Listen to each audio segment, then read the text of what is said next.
अऊज़ु बिल्लाहि मिनश शैतानिर रजीम। बिस्मिल्लाहिर रहमानिर रहीम।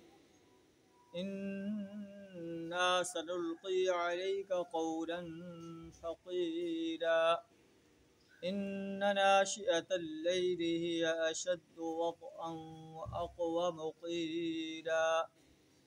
इन्न लक फ़िन्नहारि सबहन तवीला।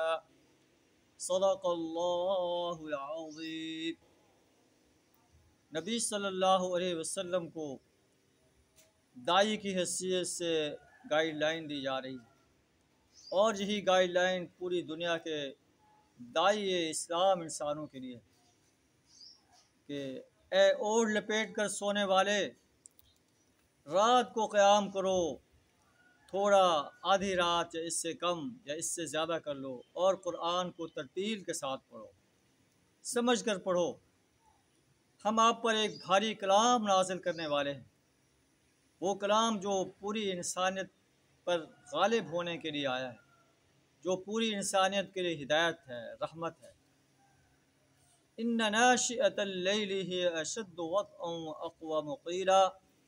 दर हकीकत रात का उठना नफ्स पर काबू पाने के लिए बहुत कारगर है। व अक़वमु क़ीला, और क़ुरआन ठीक पढ़ने के लिए ज़्यादा मौज़ू है।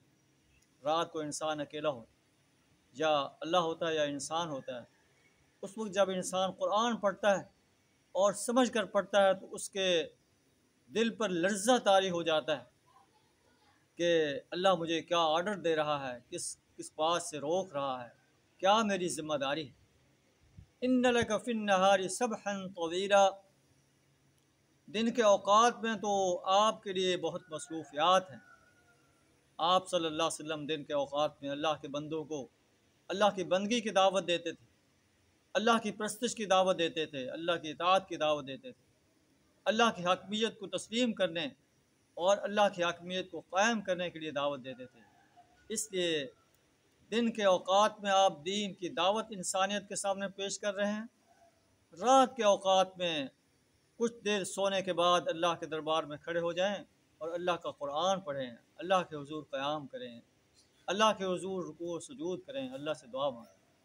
अल्लाह से दुआ हमें भी क़ुरआन की इन सुनहरी हिदायत को अपनाने की तौफ़ीक़ अता फ़रमाए। व आख़िरु दावाना अनिल हम्दुलिल्लाहि रब्बिल आलमीन।